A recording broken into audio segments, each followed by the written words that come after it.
Zvachim d'Aflamed Bet. La Mishnah dit, tous ceux qui sont psulim la avoda, ils sont quand même ksherim pour la shrita. Et puisqu'ils sont ksherim pour faire la shrita, s'ils ont une mauvaise pensée, elle est valable pour rendre le korban pasoul. Et donc, s'il reste encore du sang à recevoir, du sang de la shrita à recevoir, eh bien, qu'un homme kasher reçoive le sang qui reste pour le faire correctement, sans mauvaise pensée. Deuxième halakha dit la Mishnah, un kasher qui a reçu le sang, donc un kohen, puisque depuis la réception c'est un kohen qui doit être kasher qui doit recevoir, qui a fait passer le sang à un homme pasoul, comme par exemple un Israël, ou bien qui a fait passer le sang de sa main droite à sa main gauche, ou bien d'un ustensile kodesh à un ustensile chol, il peut et il doit le rendre au kasher. Donc à la droite, à un homme kasher, ou à la droite, ou à un kli kodesh. Si le sang s'est renversé du bol, du récipient, par terre, on peut le ramasser du sol et c'est kasher.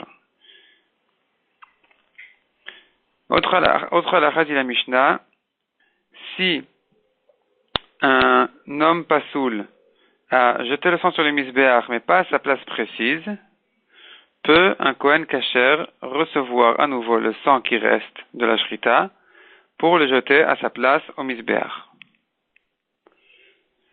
La Gemara dit, un homme Israël qui n'est pas kohen, donc, est kasher lechatchila pour faire la shrita, puisque la Torah dit que le kohen doit recevoir le sang. On apprend de là que c'est qu'à partir de la avoda, de la kabbalah, donc de la réception du sang, qu'il faut un kohen. Mais avant ça, comme la shrita, un zar, un étranger, est kasher. Par contre, un tamé, lechatchila, ne peut pas faire la shrita. On craint qu'il risque de toucher la bête après la shrita. Mais bediavad, si le tamé a fait la shrita en faisant attention de ne pas toucher la bête, la viande de la bête, eh bien, le korban est kasher.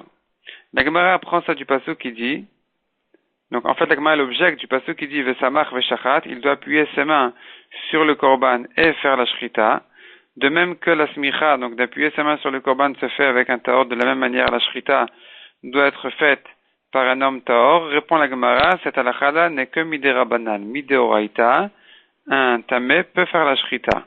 Simplement, les chachamim ont dit qu'il ne fasse pas la shrita puisqu'il risque de toucher la viande après la shrita, la bête après la shrita et de la rendre tamée.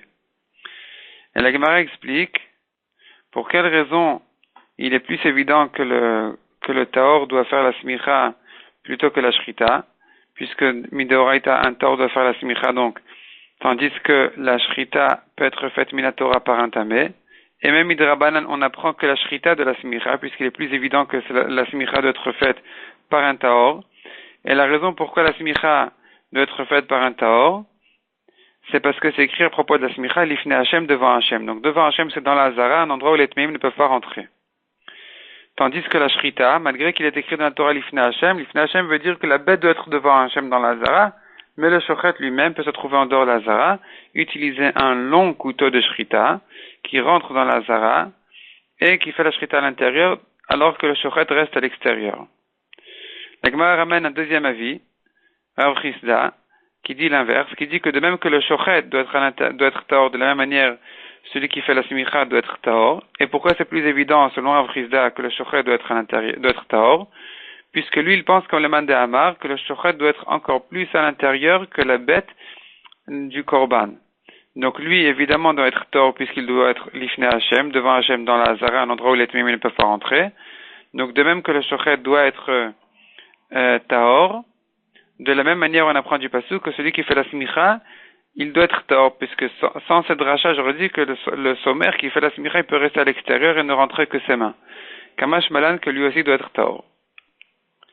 La Gemara revient de là un nouveau sujet, à savoir celui qui n'a que rentré sa main dans la zara. Un tamé qui a rentré sa main dans la zara, selon Resh Lakish, il est chayav malkout. On l'apprend de Negia. De la même manière que la Torah fait un cache, donc entre le tamé qui rentre dans la zara et celui qui touche, De la même manière que toucher ne se fait qu'avec un membre, qu'avec la main, de la même manière, le tamé qui est rentré dans la zara, même avec sa main seulement, c'est que sa main qui est rentrée dans la zara, il est quand même over, il transgresse la vera du tamé qui rentre dans la zara, et donc il est chayav malkout. La Gemara objecte d'une braïta où on voit qu'un metzora, le 8e jour de sa tahara, qui est donc le dernier jour de sa tahara, ce soir il doit être déjà tahor totalement, et son 8e jour est tombé Erev Pessah, donc le jour où on doit faire le Korban Pessah, au soir manger la viande du Korban Pessah. Ce jour-là, donc Erev Pessah le 14 Nissan, ce Metzora-là, son 8e jour de Tahara, est devenu Tamé, une deuxième Touma de Toumat Keri.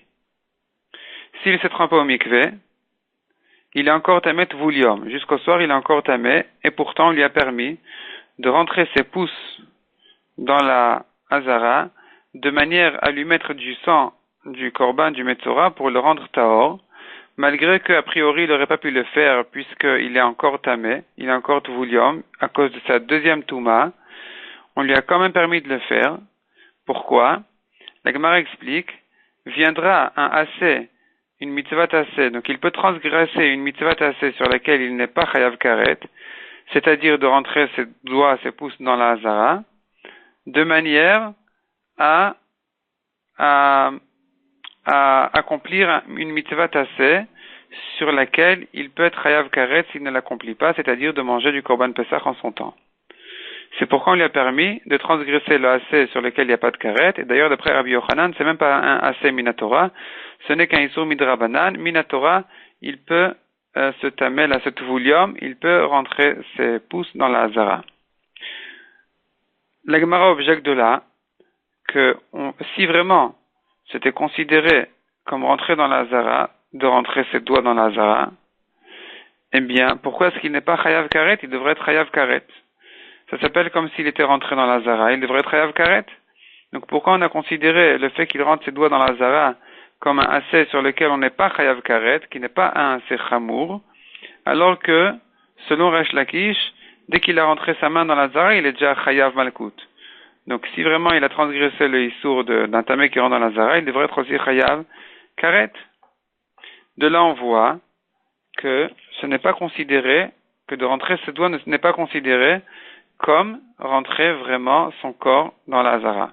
C'est pourquoi il n'y a pas de chiyuv karet là-dessus, et selon Rabbi Yochanan, il n'y a pas de issour Torah. Donc ça objecte un peu Resh Lakish qui disait que de rentrer sa main, c'est déjà un issour minatora. La Gemara répond, effectivement, comme Resh Lakish l'a dit, c'est de rentrer sa main, c'est déjà transgresser le issour du tamé qui est rentré dans la Zara, donc c'est considéré comme il était rentré dans la Zara. Et pourtant, on lui permet à ce Metzora là de le faire. Pourquoi? Pour la raison suivante. Le Metzora, le 8e jour, il doit rentrer ses pouces dans la Zara pour mettre dessus le sang du Korban Hacham du Metzora, qui le rendra Tahor.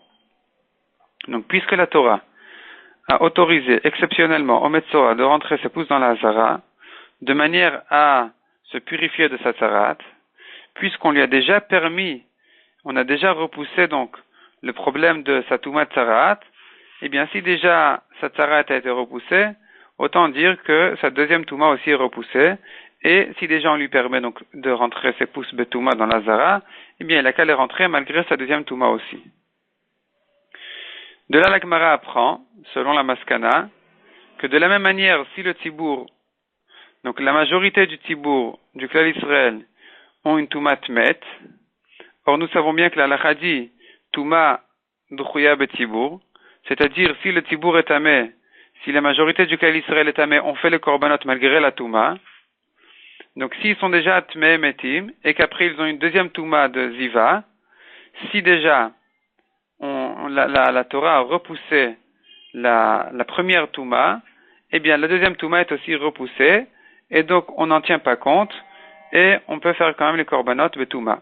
De la même manière que, de la même Svara, pour la même Svara qu'on a vu que le Metzora, si déjà on lui a permis, malgré sa Tzara, de rentrer ses pouces dans la Zara, donc si déjà on lui a permis, autant qu'il les rentre malgré sa deuxième Touma aussi, sa deuxième Touma aussi a été autorisée.